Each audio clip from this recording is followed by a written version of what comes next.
Okay, now we move to the problem number 12, that is where a boy weighing 20 kg sits at one end of 4-meter long seesaw. It gets depressed at this end. How it can be brought to a horizontal direction by a man weighing 40 kg. Okay, so now first of all, the length of seesaw is 4 meter, like this. Okay, that is the total length of the seesaw. Obviously, at the center it will be a fixed point, and from fixed point at one end a person is sitting. Actually, not person, a boy. Boy is sitting over here. Okay, whose weight is 20 kg. Obviously, it will be in the downward direction. That will be 20 kg. That is the total length is 4 meter. So I can say that the distance of the boy from one end will be 2 meter. Now they say, obviously when the 20 kg boy is sitting at one end, the seesaw will turn like this. Okay, entire mass is putting at one end only. That seesaw will be pulled down from one end, from where the boy is sitting. But now what they are asking, put certain weight here, that is a man will be sitting in the opposite side and whose weight is 40 kg. So let us say the man is sitting here and that is x distance from the fixed point, that is 40 kg. A similar problem again. This kgf, 20 kgf is actually producing which motion or which movement, that is anti-clockwise movement. Anti-clockwise movement. And obviously when the person will sit of 40 kgf, it will be producing clockwise movement.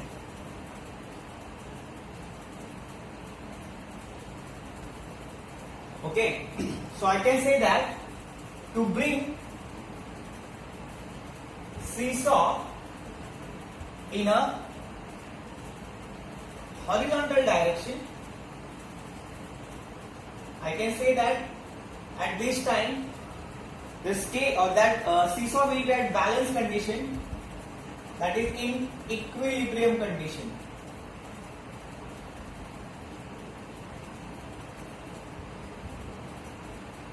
Okay, is equal to, obviously what will be the condition? Anti-clockwise movement is equal to clockwise movement.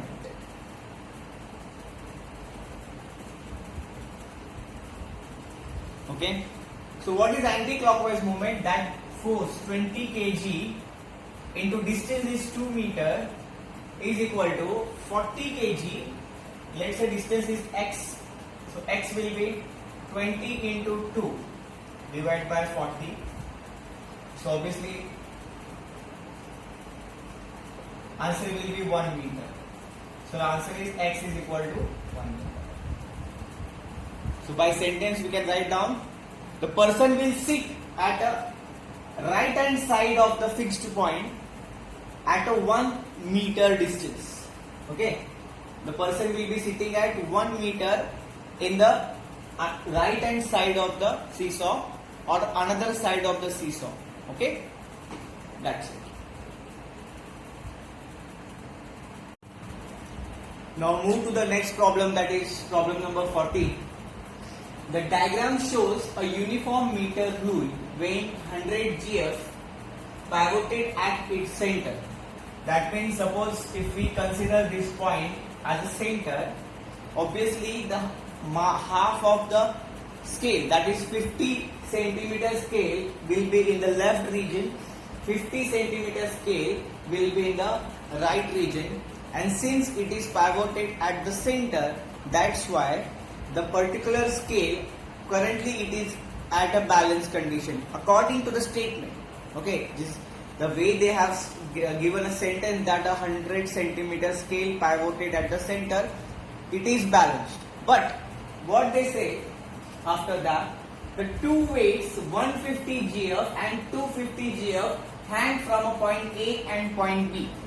Now here 150 GF is hang to the left region of the pivoted point, that is center O. Okay, and that point is what? OA. And another weight, that is 250 GF, is hang to the right hand side of the pivoted point, and which is at a 20 centimeter. 150 GF is at 40 centimeter, and 250 GF is at 20 centimeter. We can see it from a diagram also. Okay. Now they are asking calculate the total anti-clockwise movement. Then they are asking calculate total clockwise movement. Then the difference of the anti-clockwise and clockwise movement. And the last, the distance from O. That means first we have to see whether after adding these weights in the respective point or a position, is the meter rule balanced or not. After that we can go to the question number 4. Okay. So according to their first part, that is total anti-clockwise movement equal to. Now it is clear that this mass 150, obviously it is producing anti-clockwise movement, and this 150 gram is producing clockwise movement. Now we have solved so many problems, so we can understand by looking at diagram. So 150 gram, here the formula will be force into displacement or distance. Here the force is how much? 150 GF, and the distance will be taken from the common point, okay, that is OA. Okay, so OA is about 40 centimeter. Answer will be 6000 GF centimeter. So this is total anti-clockwise movement about O. Okay. Now another question is total clockwise movement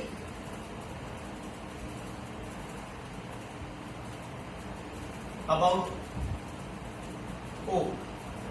Obviously formula is same, force into the perpendicular distance. Here force is how much? This 250, which is producing clockwise movement, 250, and the distance will be OB, which is given as 250 into 20 centimeter. Answer will become 5000 GF centimeter. Okay, so we can clear that the 6000 GF centimeter, it is in the direction of anti-clockwise direction, and that clockwise movement 5000 GF actually producing clockwise movement. So here it is clear that anti-clockwise movement is greater. The difference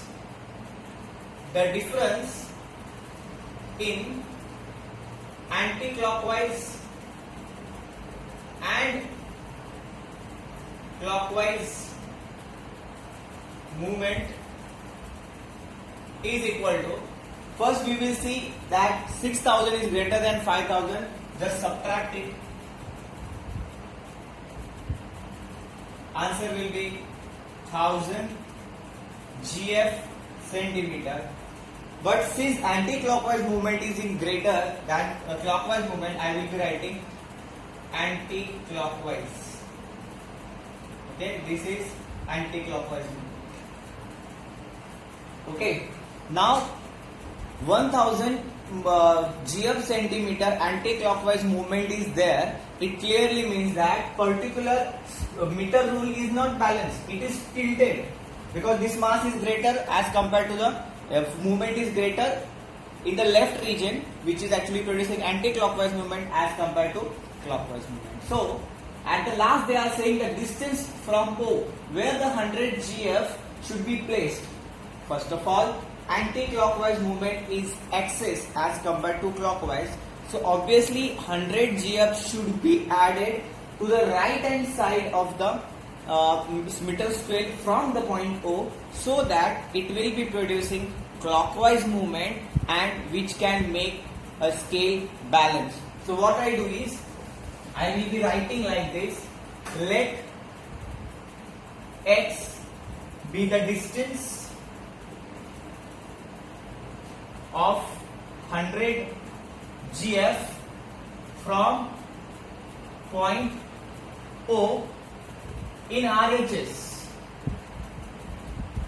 Okay, therefore the moment of force, that is 100 GF about O, will be obviously force into distance. What is our force? 100 GF is added, it will be like 100 into x. Okay, now it is producing clockwise movement. As we can see that axis of movement is in the anti-clockwise movement, therefore I can directly use it as a 100 into x is equal to 1000. Therefore x will be 10 centimeter. Okay, similar problems we have solved so many times. Otherwise what you have to do is, first you will be noting the total anti-clockwise movement. When I calculated the anti-clockwise movement, you will be mark it as a number 1. Then here you mark it as a number 2, and at this point you mark it as a number 3. Then you write a separate statement that the total movement in a clockwise direction will be 100x plus this 1000. Okay, sorry, 100x, this number 2, 100x plus 5000.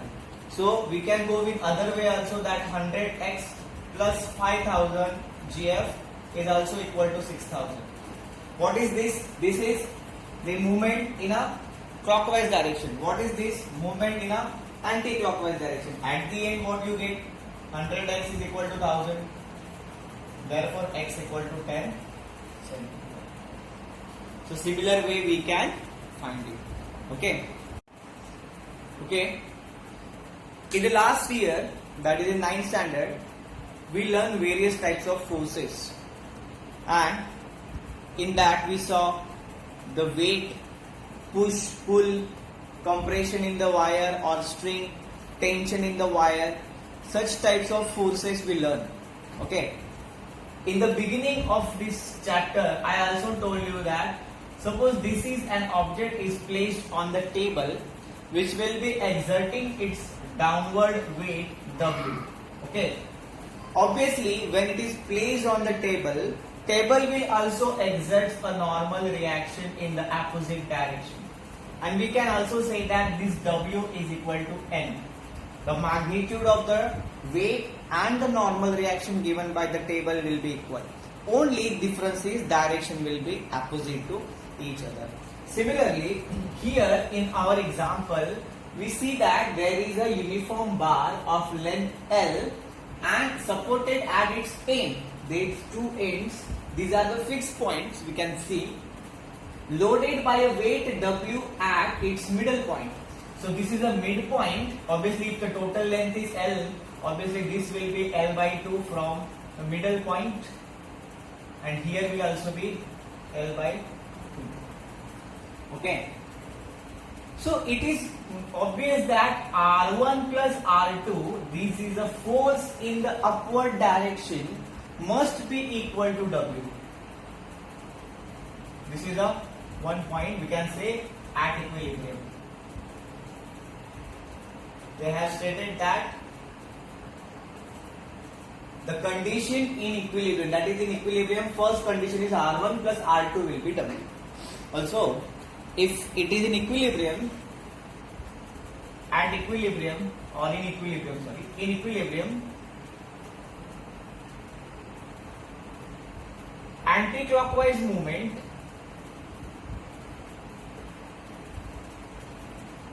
about O, let us say this point is denoted by O, is equal to clockwise movement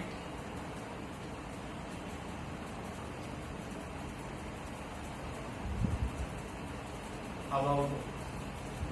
Okay, So I can say first which force is making or which reaction is making clockwise movement and which reaction is making anti-clockwise movement, that we first see.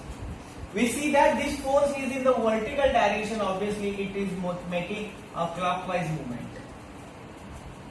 Okay, and this reaction will be making anti-clockwise movement.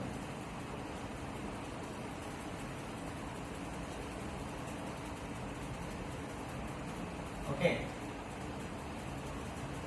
The distance of R1 from the O is L by 2. Distance of R2 from the O will also be L by 2. So I will be writing anti-clockwise movement R2 into L by 2 is equal to R1 into L by 2. Okay. Since L by 2 and L by 2 are equal, this is the equilibrium condition. Okay. So therefore, I can say that R2 is equal to R1 because the lengths are equal. So if we use equation number 2 and equation number 1, we can say that R1 is equal to R2 is equal to W upon 2 because R1 plus R2 and both are equal. So obviously they will be half of its weight. Okay. So this is the answer that we get. The reactions at the end, that is at the corners, is equal to W by 2. That's it.